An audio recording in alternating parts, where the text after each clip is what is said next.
Good morning, students. It is very exciting to see you again in this English lesson video. In this occasion, we would like to discuss about announcement. Announcement is discussed in chapter 12, grade 8.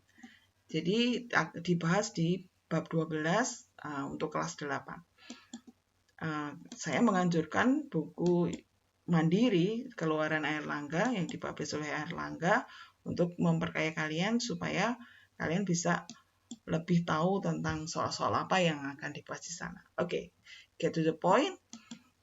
Kita belajar tentang definisi, ya, definisi dari pengumuman. Ya, pengumuman adalah pernyataan lisan atau tertulis yang berisi sesuatu yang bertujuan supaya diketahui oleh semua orang.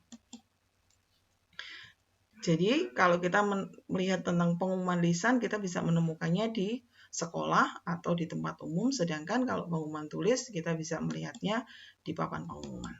Oke, kita akan berbicara tentang struktur teksnya. Ya, saya akan memberikan dua contoh yang dua-duanya adalah pengumuman. Pertama, kita melihat bagian awalnya, kita melihat kata announcement sama attention please. Di dalamnya kita melihat bahwa itu merupakan attention grabbers. Jadi, menarik perhatian pembaca supaya pembaca tahu bahwa itu adalah pengumuman. Kemudian kita melihat bahwa ada isi dari pengumuman itu yang disebut sebagai explanation atau keterangan lebih lanjut atau penjelasan lebih lanjut tentang pengumuman itu. Di dalamnya kita sering juga menemui contact person, jadi orang yang bisa dihubungi.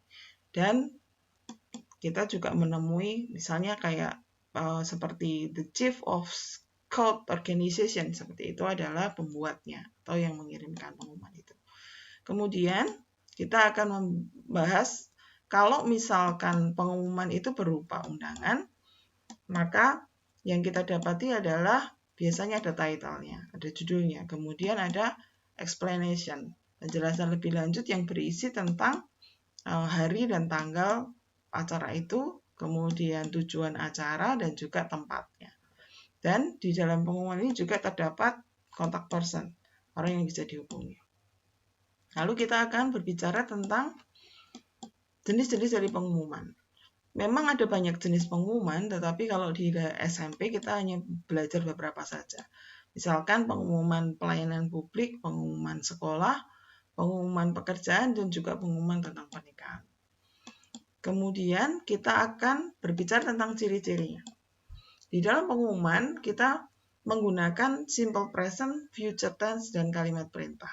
Jadi kalau kita melihat ciri-cirinya itu, kita akan berikan contoh misalnya kata will hold itu intinya adalah bagian dari future tense. Sedangkan please all students come itu adalah kalimat perintah. Nah, kalau di dalam pengumuman yang lisan, kita akan mendapati pelafalan atau intonasi yang tepat, jadi penekanan, pengejaan, dan penggalan kalimat yang tepat itu biasanya ditekankan dalam pengumuman lisan. Kemudian, kita akan berbicara tentang fungsi dari teks pengumuman. Ya. Tujuan utama dari satu pengumuman biasanya adalah tell an information to people. Namun ada beberapa tujuan yang biasanya ditentukan oleh isinya. Ya, misalkan dari pengumuman ini, itu tujuannya adalah to tell that there will be a holiday camp next month.